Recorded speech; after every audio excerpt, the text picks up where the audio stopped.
All right, ladies and gentlemen, it's time for our morning episode. As you know, this is what we do in the mornings.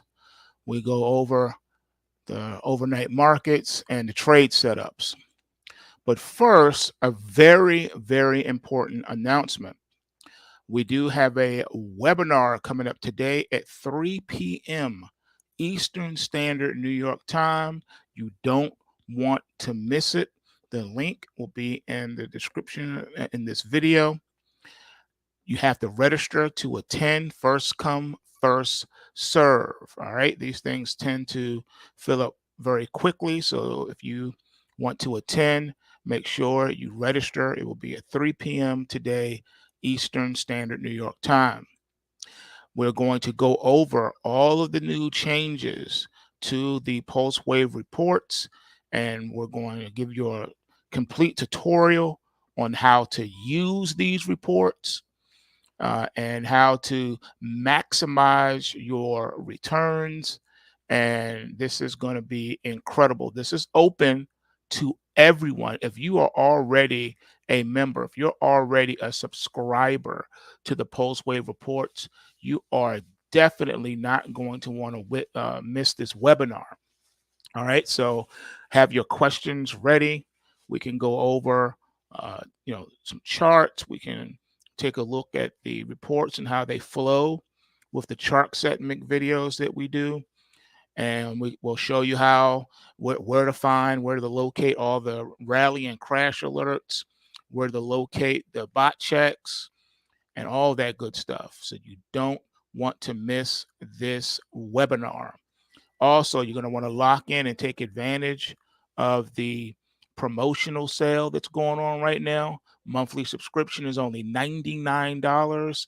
1 year pro membership is only $997. You're going to want to lock these rates in because they are going up. They will never, ever be this low again. So if you have been on the fence, and you haven't pulled the trigger yet, you're going to want to do so immediately to lock in these rates and take advantage of the webinar that goes with it today at 3 p.m. We're going to go over how to use these reports and how you can maximize your returns.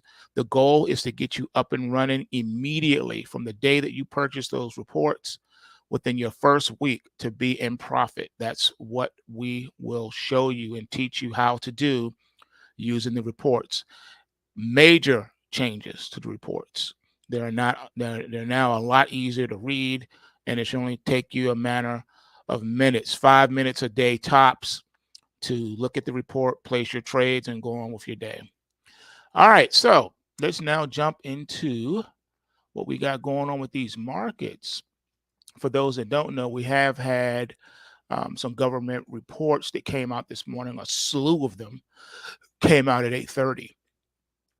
And he had jobless claims and a whole bunch of stuff. I can't even name them all. And even right now, as we speak, Christine Lagarde at the ECB is doing a press conference. So a lot is going on. But let's take a look at what we got. We also have quite a few two-bar Charlie setups to talk about this morning. So let's jump right into it. Starting with the US dollar, it's up 8 pips at 106.60. We have the euro down 10 pips at 105.80. We have the pound sterling up 3 pips at 121.22. The Aussie is up about 10 pips at 633.30. The Bitcoin futures is down 410 at 34,430. The Ethereum futures is up 28.5 points at $1,823 even.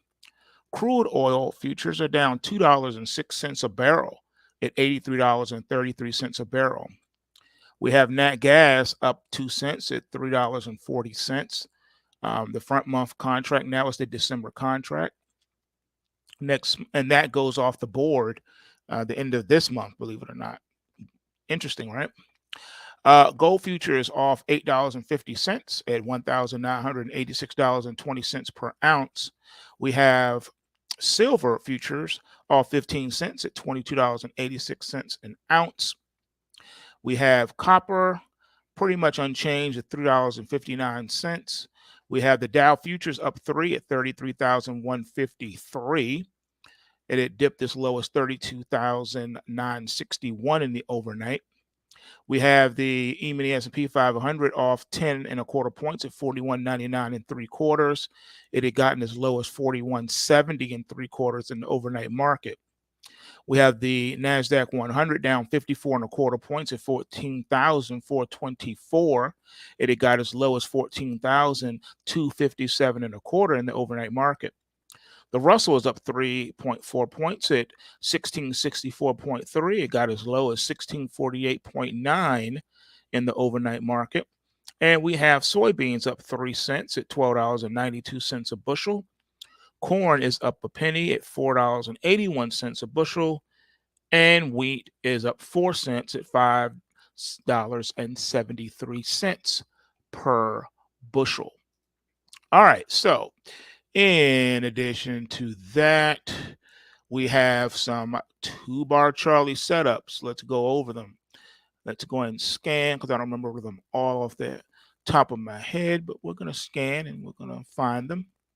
And then we'll let you know where those are. That's another reason why to become a subscriber to the Postway Reports, because in the evenings, we go over these. We go over these 2-bar Charlie setups so you can take advantage of them when the market's open in the evening. All right, so the Dow futures has a bearish 2-bar Charlie setup. So we expect an all-day down day with the market finishing in the red. We also have a negative 2-bar Charlie setup in the NASDAQ. So we expect an all-day down day with the market finishing in the red. And the Russell and the S&P do not have the 2-bar Charlie setups. So we'll continue to scan here. Now we're in the grains. All right, that's all we got. That's all we got. All right, so as far as, let's see, I have a question here. Dex, have you heard that Jerome Powell was the lawyer for HSBC and Chase back around 2010 and 2012 in their fraud cases for manipulating metals? He represented the banks in defense of the allegations. Wow. No, I was not privy to that, but I must say I'm not surprised. You know, the secret societies take care of their own. You know, they play musical chairs. If you're a good little boy and girl and you do what you're supposed to do, then they reward you with promotions and positions and high places of power. So nah, I'm not surprised at all. All right, so the police ordered residents of Lewiston, Maine to shelter in place Wednesday night as a shooting unfolded. At least 22 people were killed per CNN. The gunman is still at large. The most prominent names in finance aren't feeling bullish about the global economy. The fastest growing state for tech jobs also comes with plenty of challenges for women, and Morgan Stanley has named its new CEO. But first, where companies go to fail. They say everything is bigger in Texas, except for corporate bankruptcy settlements. The state, known for big things, makes a notable exception when it comes to bankrupt companies settling outstanding debts. Thanks to a nifty bit of corporate restructuring, aptly named the Texas Two-Step, companies incorporated in the Lone Star State are able to settle their liabilities for a fraction of the price while shielding their most valuable assets from debt collectors. But the controversial bankruptcy tactic is now being called into question by multiple U.S. senators who filed a letter questioning the abusive strategy after reporting by insiders Dakin Capital and Nicole Eidenberg. These additional attention could upend the way major companies file for bankruptcy going forward. So how did this even come about? Well, in August, Nicole and Dakin published a report on Corazon Health, once the nation's leading prison health provider, which split itself in two entities as lawsuits mounted against it over claims of negligent care and prisoner deaths on its watch. One company, YesCare, got the active prison contracts. The other, TM, got saddled with the most of Corazon's debt and went into bankruptcy.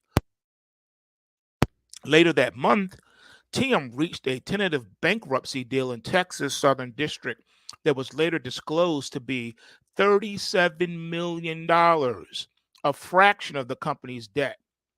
In early October, Dakin and Nicole reported on a court document claiming Judge David Jones, who mediated the TAM settlement deal, was in a romantic relationship with YesCare attorney Elizabeth Freeman, calling into question the deal. Jones, a prominent player in the bankruptcy space, was initially recused from his cases and put under investigation before resigning a couple of days later. Corazon's bankruptcy deal, meanwhile, was delayed on October the 18th as a judge raised concerns about the deal, saying it has to be reconsidered. Beyond the complex financial maneuvering involved in the two step, it's important to remember the people impacted by this. Like Hector Garcia, a father of four who collapsed 3 days into a 6-day jail sentence and died soon after receiving shoddy medical care from Corazon, according to his family suit. His family could have received just $5,000 under Corazon's original settlement deal. Johnson and Johnson, which is facing more than 40,000 lawsuits from customers alleging its talc-based baby powder caused cancer, also attempted the two-step twice and is reportedly considering a third try. Ending the two-step likely won't stop companies from attempting to protect their assets and limit their liabilities during bankruptcy filings, but it would be a big step toward preventing them from skirting paying people they've impacted. I will say this though, jails and prisons are not known for good health care. All right? They're just not. There have been numerous reports throughout the years of inmates being neglected basic medical care. And it depends really, on how you look at it.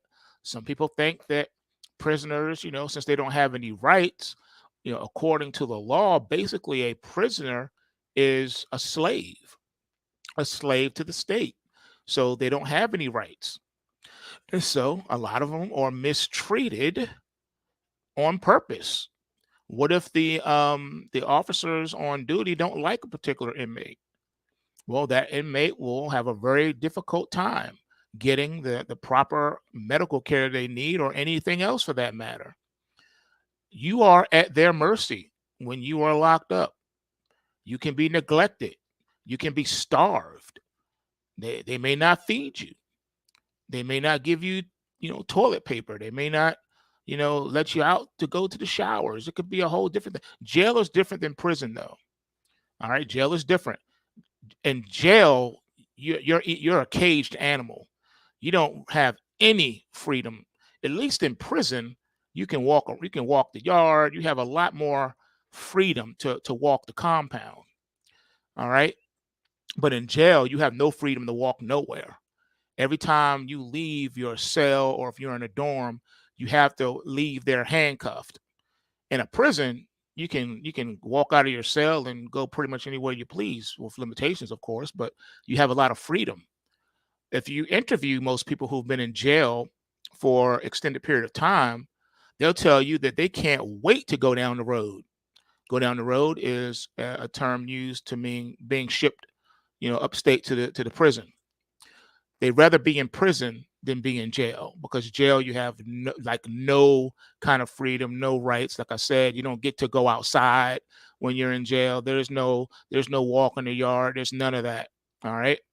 You're locked up. You are inside the building. All right. You're not going nowhere. It's just how it is. All right. And depending on what kind of an inmate you are, you might not even get any kind of rec. You may just be locked up 24/7 basically. You could be kept in isolation.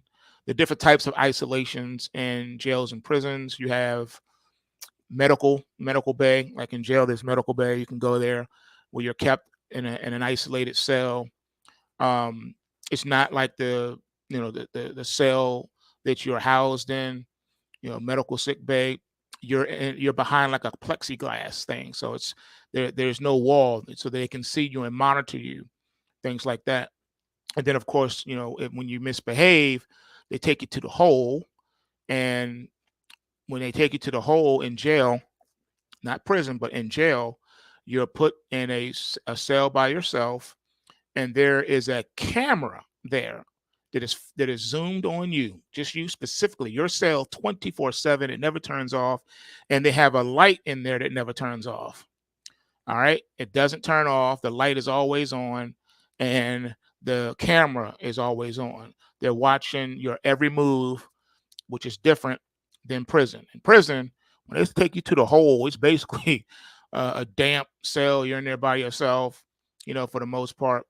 It depends on the situation. It could be dark, no lights at all, or it could have a light that doesn't turn off too. It just depends on the prison. Each prison is different. You got the federal prisons, and you got state-run prisons, and then you got private corporations that run prisons. So there are different types of prisons, and each prison is different. Then you got prison politics on top of that. East Coast prison politics is different than West Coast prison politics. And then you got Southern prison politics like Texas. Texas is different. They still got work farms in Texas where you do, hard manual labor. And it's expected that you're going to do that. So it's different. Each person is different. I know if you have subscribed to any of the prison channels on YouTube, you'll hear some of these outrageous stories, and they are true. They're not exaggerating at all. All right. I'm sure people listening to me right now, you've had loved ones that have been locked up, that have been in prison, incarcerated, whatever. And it just depends. But I'm telling you, the medical care in there is terrible.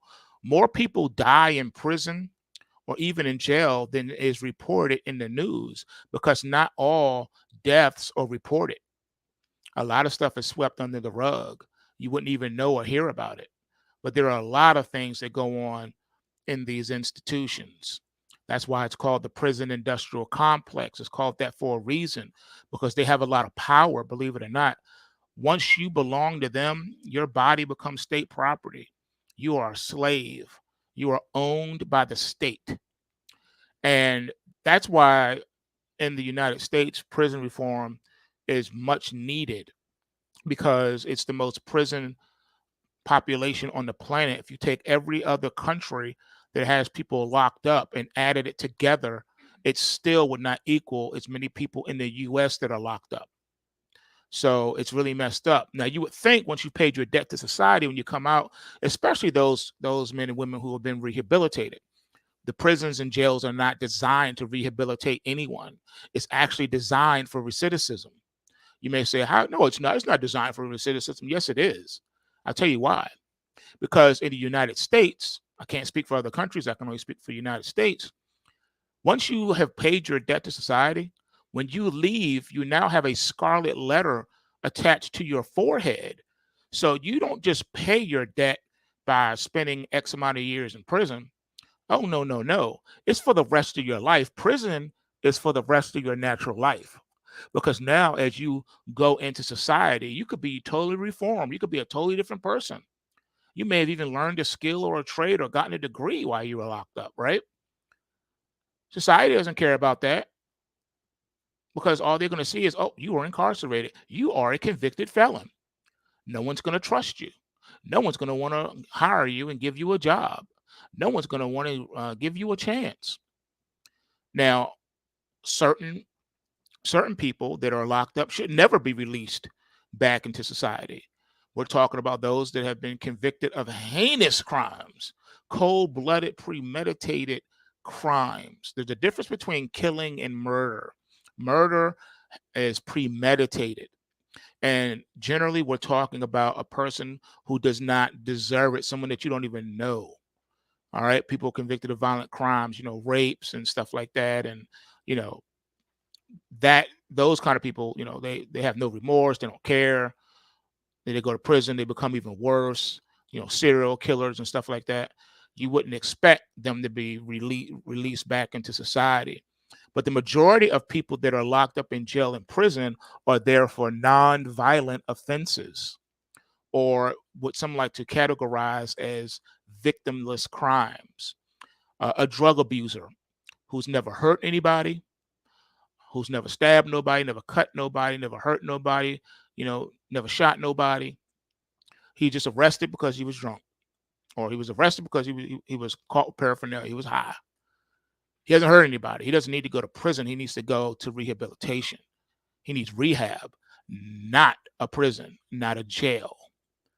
The guy who, for whatever reason, he's one of the working poor. He got into some financial problems, and he's going to work every day. He's trying to, take care of himself, his family, whatever.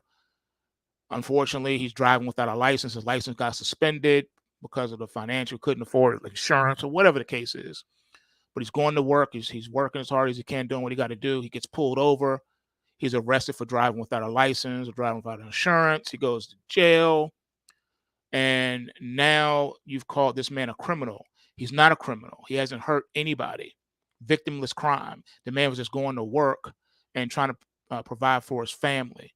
And he got arrested because he was driving without a license or a suspended license, whatever. He hasn't hurt anybody. He hasn't been in a car accident. He hasn't, like I said, he never hurt nobody. He never cut nobody. He never shot nobody. He never hurt nobody. But society says you're a criminal.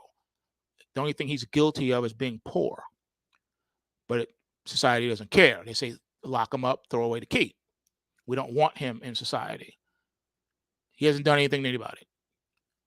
But like I said, in jail and prison, it's full of people who are locked up for, non-victimless crimes, non-violent offenses, petty things.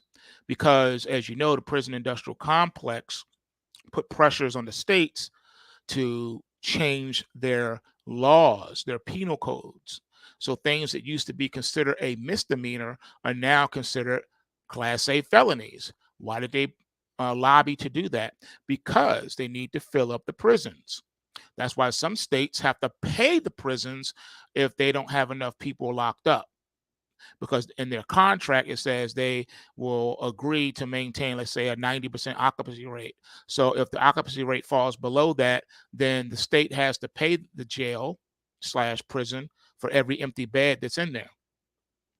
So it encouraged the states to change their penal codes and make a whole host of misdemeanors now Class A felonies. All right. Again, you haven't hurt anybody. All you're doing is going about your day to day. So yeah, a lot of things need to be legalized. What two consenting adults decide to do is none of the government's business or anyone else's affair. They're consenting adults. Why are you locking them up? Okay, so dude wants to smoke crack in his basement. He hasn't hurt nobody. Leave that man alone. So and so likes to, get drunk, and he's not hurting nobody. He's not a violent drunk. He doesn't drive drunk. He's very responsible, but he's just a drunk. He's a functional alcoholic. Why are you locking that man up? Leave that man alone. Leave that man alone. You got the women working in doing sex work for whatever reason. Let's say, but it's a consenting adult, not a trafficked person, but a consenting adult. Why are you locking that lady up? She's working. She's trying to feed herself. Maybe she got a family she's trying to take care of. Why are you messing with that lady? Leave that lady alone. Let her do her thing. It's the world's oldest profession. Why do you care? Again, victimless crime. She ain't hurt nobody.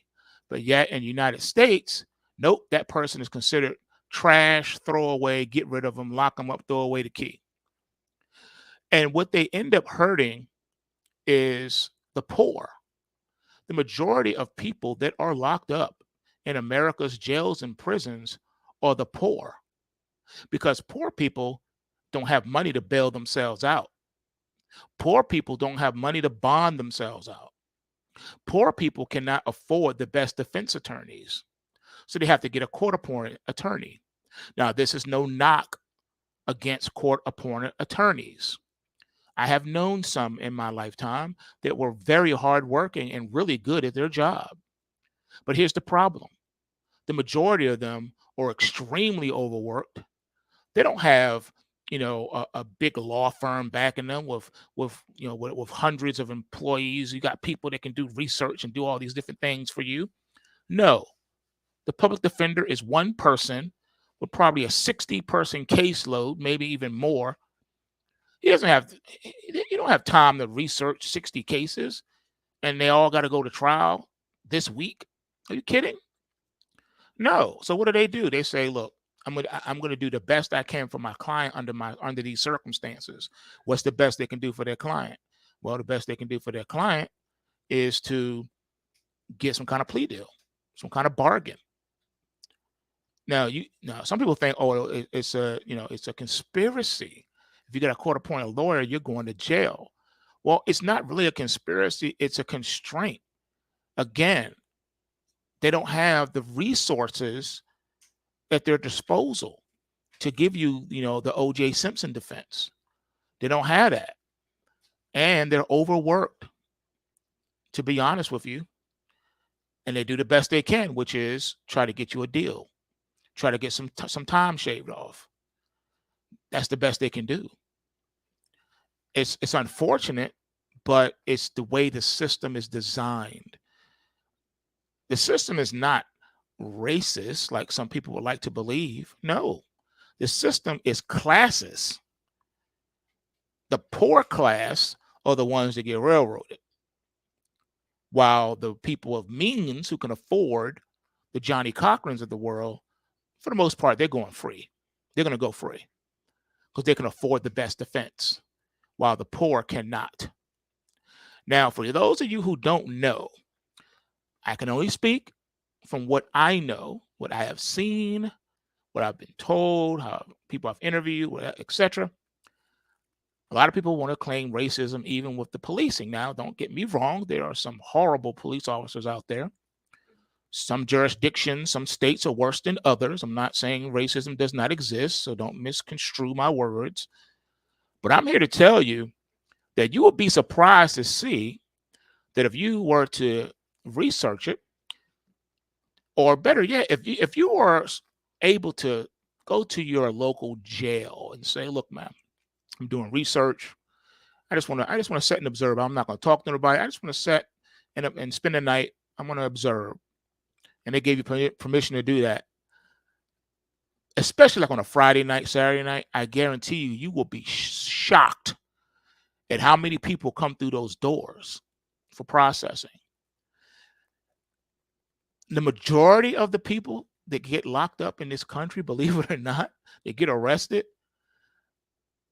More Caucasian white people, quote unquote, are arrested than black people. Did you know that? You probably didn't know that. The reason why the numbers are skewed is more people of color in the prisons and in the jails than quote unquote white people is because the majority of them are poor. But the people who come through there, they don't stay. They get processed out, or they get thrown in the drunk tank so they can sober up, and then once they sober up, they're free to go. Or they got money so they can bond themselves out, bail themselves out, and then they're back on the street. While the people of color are still sitting in there because they can't afford bond, they can't afford bail. So these are facts. And like I said, each place is run differently, some worse than others. All right. And each one has their own politics. There's a lot of different moving parts and factors in this, but it's not a hit piece. It's a fact. The medical part in there is horrific. All right. A lot of people are struggling, even if as we speak, who are not getting the proper adequate care that they need to get. Now, don't get me wrong. Again, I know some people have very deep feelings about this. Obviously, a serial killer, a rapist, no one cares about them when they get locked up. They're saying they get what they get. pedophile, whatever. Yeah. They're like, this person doesn't even deserve to breathe air, blah, blah, blah. So society doesn't care about that. They don't care that they don't have rights. I understand. You know what I'm saying? So I get it. But depending on what jail and prison you're in, like I said, there's a thing called prison politics. And if someone shows up on the yard with bad paperwork, especially on the West Coast, you don't have to worry about this person didn't really get any justice. Prison administers its own form of justice. For those that know what I'm talking about, if you know, you know. But prison is not kind to rapists and serial killers and child molesters, things like that. Those people who are considered people with dirty paperwork, bad paperwork. They usually get what's coming to them as soon as they cross the threshold. Also, cop killers. They don't get treated too fondly either when they are in prison. All right, so it's one of those situations, man. It's a hot topic, I know, but for the most part, America really does not care about the incarcerated, regardless of what they're there for. They don't care, and I think this is, its own pandemic, and I don't think that's ever going to change. But in other news, Wall Street's heavy hitters are worried about the global economy. Ray Dalio, Jamie Dimon, David Solomon, Larry Fink, Steve Schwartzman, they offered some bleak outlooks during a recent conference, from inflation to a recession to commercial real estate. There's an old saying, when you see certain people moving a certain way, what does that tell you how you should be moving? Like the beginning scene in Jurassic Park, when they first stepped foot on the island, remember? They were like, oh, this is so amazing, so beautiful. And then they saw the stampede of dinosaurs running. And I always said, that was that right there, the movie should have went off right there. Because if that was me standing there and I see this stampede of animals, I'm running with the animals. I ask questions later once we get to where we're going. So excuse me, Mr. T-Rex, why are we running again? Oh, you don't know? Godzilla's coming. Oh, okay, good looking out, man. All right, everybody, back to the helicopter. We out of here. End of movie. When you see people running in the opposite direction, you need to run with them, and you can find out why we're running afterwards. But don't be the fool and keep going forward to your doom. And that's what a lot of people do. A lot of investors are doing that. They're moving backwards. They're hustling backwards. They're not paying attention to the warning signs or anything. They just believe that they are right, and they're going to stick to their guns and double down on their foolishness. Such as everything to know about the Treasury market turmoil. The meltdown in the bond market has sparked a panic across Wall Street. But the impact of Treasury prices plummeting isn't isolated, as it'll affect consumers and the broader economy. See, a lot of people, they have that attitude, well, if that don't have nothing to do with me, but it has everything to do with you. I don't play the stock market. It doesn't matter if you play the stock market or not. You're affected by the stock market, whether you realize it, know it or not. Now, the predictions are in for Amazon's third quarter earnings reports. The tech giant will report today after the closing bell. Among the top areas of focus are the results of Amazon's Prime Big Deal Days event and guidance on consumer spending during the holidays. I think something is telling me it's going to be pretty bleak. Working women in Utah's Silicon Slope shared its dark side. It's the fastest growing state for tech jobs. Utah boasts job opportunities, reasonable housing prices, abundant natural beauty, and more. But unlike other techie states, it ranks abysmally low on women's equality. AI, threads, and hiring faster next year at Meta. The company reported its third quarter earnings on Wednesday, and it beat analyst revenue and profit estimates. Mark Zuckerberg was joined by other executives to discuss the company's key priorities heading into the new year. Google's owner Alphabet and Microsoft get mixed reactions amid AI pushes. After a strong quarterly earnings call, Microsoft shares climbed 4%, Meanwhile, Alphabet slipped 7% after its cloud division fell short of expectations. Ah, Ted Pick was named the new Morgan Stanley CEO. The 54-year-old rose from a rough edge deal junkie to CEO, and he's credited with transforming Morgan Stanley's key equities and fixed income business. Pick will start his new role on January the 1st. Sam Bankman Fried will take the stand in his criminal trial. He is facing 7 charges of fraud and potentially hefty prison sentences. Plus, SBF risks more prison time if he lies. One of the 11 biggest bombshells from the case so far is that his co conspirators knew they were doing something wrong. Citadel founder Ken Griffin has a new favorite Republican candidate. He had been looking for an alternative candidate to former President Donald Trump. Griffin was originally a prominent supporter of Florida Governor Ron DeSantis, but now he sees Nikki Haley as his rock star.